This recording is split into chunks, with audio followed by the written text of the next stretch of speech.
Nylon मांझा जनजागृति और संदेश मुहिम में आप सभी का फिर से स्वागत है। हम यहाँ पे अभी हम जो लोकेशन देख रहे हैं जो है त्रिशा आयुर्वेदिक रुग्णालय, जहाँ पे डॉक्टर वैशाली मैम हमारे साथ जुड़े हुए हैं। हम उनसे बातचीत करेंगे कि क्यों नायलन मांझा जो है इसके जनजागृति मुहिम हम चला रहे हैं और इस नायलन मांझे के बारे में क्या हादसे हो रहे हैं। ना जैसे कि हम त्यौहार मना रहे हैं तो वो त्यौहार में कोई भी ऐसी दुर्घटना ना हो, नायलन मांझा यूज़ ना करें, इसके लिए ये जो मुहिम चल रही है उसके बारे में हम वैशाली मैम से जानकारी लेंगे। एक वो डॉक्टर है और हम बताएंगे कि नायलन मांझा हम क्यों यूज़ ना करें। नमस्ते। जहाँ तक नायलॉन मांझा का सवाल है तो हम सब इसके अच्छे से जानकार हैं कि हम इसको यूज़ क्यों नहीं करना चाहते या फिर इस्तेमाल क्यों नहीं करना चाहिए। पर एक डॉक्टर के नाते मैं आपको यही बताना चाहूँगी कि इसके ज्वलन बिल्कुल लाइव केसेस मैंने कई बार देखे हैं। जब हमारा इंटर्नशिप होता है, जो कोई भी फैकल्टी का जब स्टूडेंट डॉक्टर बनता है तो उसकी 6 महीने कैजुअलिटी ड्यूटी, 3 से 6 महीने कैजुअलिटी ड्यूटी रहती है, जो आपातकालीन सेवाएं हमको देनी पड़ती है। तो उस समय ऐसे कई पेशेंट जो है जो नायलॉन मांझा की शिकार हो चुके हैं वो हमने देखे हैं।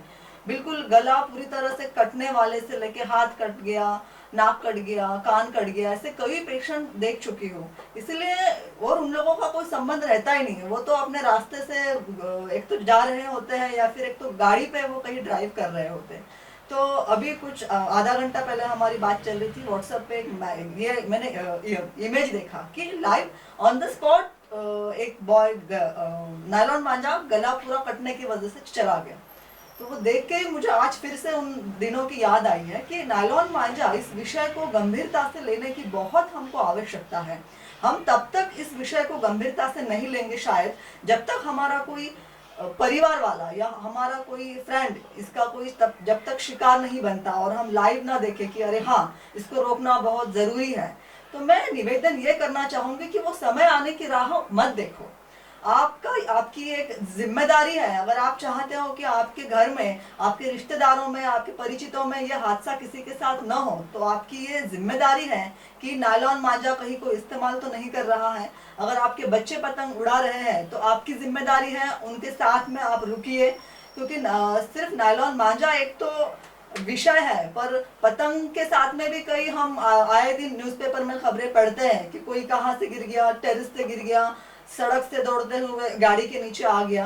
तो पतंगबाजी ये हमारे शौक के लिए हम कर रहे हैं कि हम एक संक्रांति है, आकाश में आतिशबाजी हमको अच्छी लगती है, पर इसका मतलब ये नहीं है कि आपके शौक के लिए आप किसी को दुख पहुंचाओ, किसी के घर में दुख का कारण आप बन जाओ। तो ये बहुत जरूरी है, एक हेल्थ एस्पेक्ट को लेके और किसी की जिंदगी का भी इसमें सवाल है। तो आप जागरूक रहिए और आपके आसपास अगर कोई नायलॉन मांझा बेच रहा है, आप भले ही आपको पतंग नहीं उड़ाना है, पर एक जिम्मेदार नागरिक बनिए। आप जाइए, उससे पूछताछ कीजिए कि नायलॉन मांझा है क्या। अगर वो आपको दे रहा है तो तुरंत नजदीकी पुलिस स्टेशन में जाके उसका नाम इन्फॉर्म कीजिए। कोई भी पुलिस आपका नाम वहाँ बताता नहीं है, वो तो गुप्त रखा जाता है और इसके लिए आपको इनाम भी दिया जाता है। खासकर ये बहुत बड़ी सेवा समाज के प्रति आपकी होती है। तो ये बहुत जरूरी है कि ऐसे हादसों को रोका जाए और उसके लिए आप और क्या कर सकते हो ये आपको खुद मनन करना चाहिए। धन्यवाद। जैसे कि उन्होंने बताया और एक जवाबदारी भी बताई है कि अच्छा नागरिक होने की जवाबदारी भी ये है कि अगर आप उस तरह की चीजें यूज नहीं करते और मगर आपके अड़ोस पड़ोस में परिसर में अगर उस तरह का नायलॉन मांझा अगर इस्तेमाल में ला रहा हो तो आप तुरंत पुलिस प्रशासन को इत्तला करें ताकि आपकी वजह से भी किसी की जान बचे। फिर से आपसे भी गुजारिश है कि इस संक्रांति में पतंग उड़ाए, अपनी इच्छा पूरी करे, मगर ऐसा ना करे कि जिससे किसी के घर में दुख का, शोक का माहौल बने।